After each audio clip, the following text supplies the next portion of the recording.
In 2005, two women the industry had quietly written off, finished, passed it, yesterday's news, came back with the records of their careers and went to war for the crown. One conquered America, one conquered Britain. And here's the problem.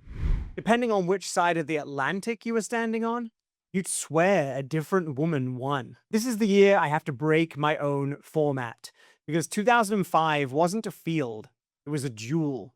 And it's a duel that splits right down the middle of the ocean. Mariah Carey versus Madonna. Let's settle it. I'm James, this is Trendy Pop, where we take 90s and noughties pop seriously. And you're watching the main pop girl, where I choose the reigning pop queen from every year from 1990 to now. Normally, I rank the whole year top to bottom. I'm making an exception for 2005, and I want to be honest about why. In 2005, two artists operated at a completely different altitude to everyone else. They were the reigning champions on opposite sides of the Atlantic. They were both selling the same story. So this is a battle of the titans. Two thrones, one crown. That doesn't mean the rest of the year didn't happen, though. So before the main event, let me give the contenders their due, because two of them absolutely belong in the conversation. In almost any other year, Kelly Clarkson is standing on the top step. Breakaway turned a talent show winner into a pop rock force, and Since You've Been Gone is one of the defining singles of the decade. It hit a new peak of number 2 on the Hot 100, and then simply would not leave, sitting in the top 10 for 20 weeks. The Breakaway album went to number 3 in both the US and the UK and kept selling deep into 2006, 5th on the year-end albums chart by total sales. That's a coronation in any normal year. Kelly Clarkson is the people's champion for 2005. And keep her in your back pocket, because she comes back when we score the win. And then there's Ciara. Hoodies had ruled the back half of 2004 with 7 weeks at number 1. And One Two Step carried that momentum straight into 2005, peaking at number 2 and finishing 5th on the US year-end singles chart. That is genuine top-tier chart dominance. Crunk and B at its absolute peak.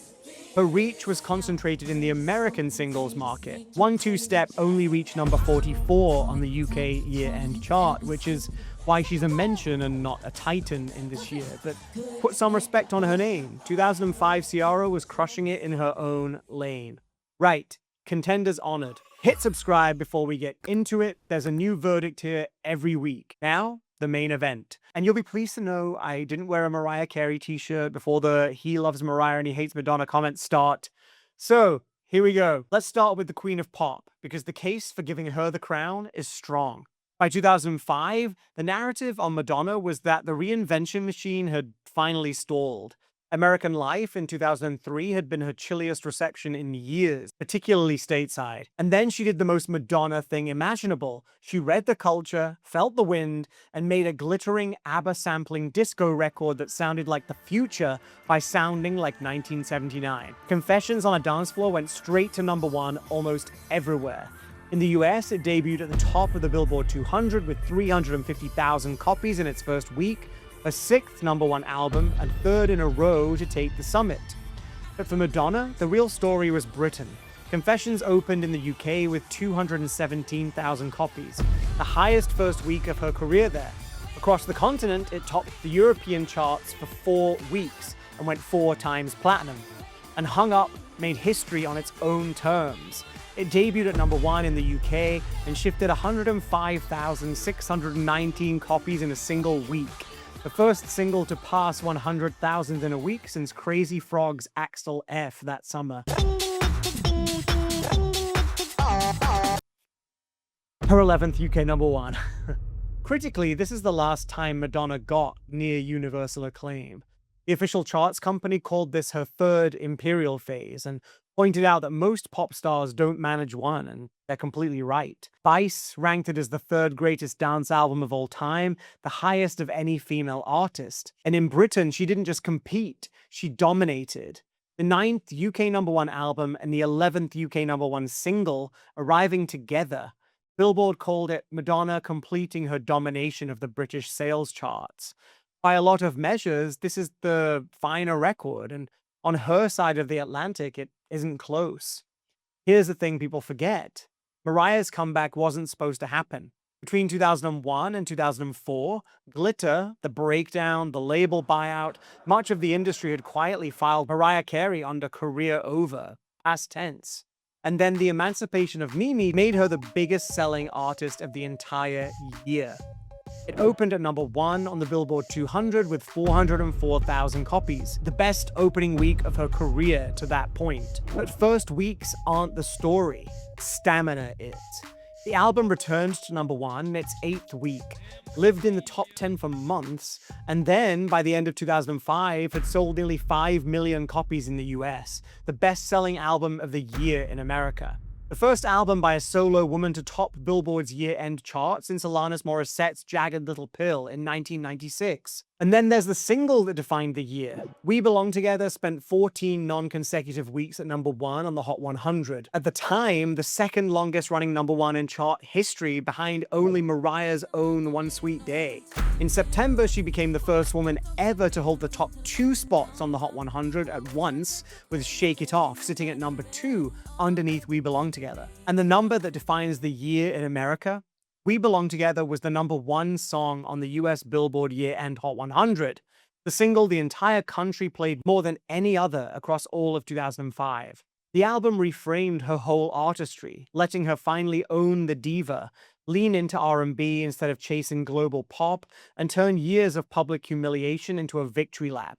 Outlets from The Guardian to Time rank it as one of the greatest comebacks in music, full stop. Before I settle this, one thing. You've just heard me make the case for one Madonna album. If you want to hear me hit play on a record and react to it the first time through, that lives on my Patreon in a place called The Listening Room. First listens so far on Ariana Grande, Olivia Rodrigo, Taylor Swift, Hilary Duff, and Madonna, with new videos as and when songs and albums are released. They're there and not here for one reason. YouTube copyright detection is a nightmare for videos with the music actually playing, so The Listening Room is the only place you get them uncut. The link's in the description, or if you just want a taste, I post clips on Instagram at ThisIsTrendyPop.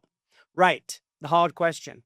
If you're paying attention, you've already spotted the problem with crowning Mariah, and I'm not going to dodge it because it's the whole game. The Emancipation of Mimi came out in April. Confessions on a Dance Floor came out in November. Mariah had nearly the entire year to sell records and rack up chart weeks. Madonna had about 6. That's why Madonna doesn't even appear on the year-end top 200 albums. She physically wasn't out long enough to count. So isn't this just an unfair fight? Here's my answer in 3 parts. 1. Main Pop Girl measures the year, not the moment. The question this show asks is never who had the hottest 8 weeks. It's who owned these 12 months. And ownership is presence across the whole year. Radio, sales, ubiquity, the conversation. By that measure, Mariah had the #1 single in America for the entire year, and the second best-selling album on the planet, behind only Coldplay's X and Y, and ahead of everyone else alive. 2. Give Madonna the fairest version of the fight, and Mariah still answers it. Let's neutralize the timing entirely and judge them week by week at full power. Madonna's peak week in the UK, 217,000 albums. Monstrous. Mariah's peak, 404,000 in the US. On RIAA certification, Mariah is 7 times platinum in the US to Confessions Platinum. 7 million sales against 1 million. And We Belong Together is 6 times platinum on its own. Even inside the head-to-head window where both were active, Mariah isn't being carried by extra months. She's bigger at the summit, not just longer at altitude. 3, and this is the tiebreaker, the comeback was steeper. Madonna in 2005 was a legend reasserting dominance from a position of relative strength, especially in UK and Europe. Mariah was a punchline the industry had buried, who came back and outsold everyone. Not just Madonna, everyone. The distance she traveled is part of the achievement. So let me concede the half of the map I lost, because it's real. Madonna won Britain. Hung Up was the UK #1. We Belong Together only reached #2 there. On her side of the Atlantic, the crown is hers, and I won't pretend otherwise. And I'll concede the artists debate just as freely. Confessions may be the finer, more influential record. The disco revival genuinely starts here. If this were Best Album of 2005, it's a real fight, and Madonna might take it, but Main Pop Girl isn't just about the best album, and it isn't just one country. It weighs the whole year and the whole map, and on total reign across America, the global album race, and a full 12 months of ubiquity, that's Mariah. Madonna gets the Critics' Trophy, the more influential album argument, and Britain. But the 2005 main pop girl, the comeback that buried the obituaries, the best-selling album of the year, the #1 single in America across all 12 months, is Mariah Carey.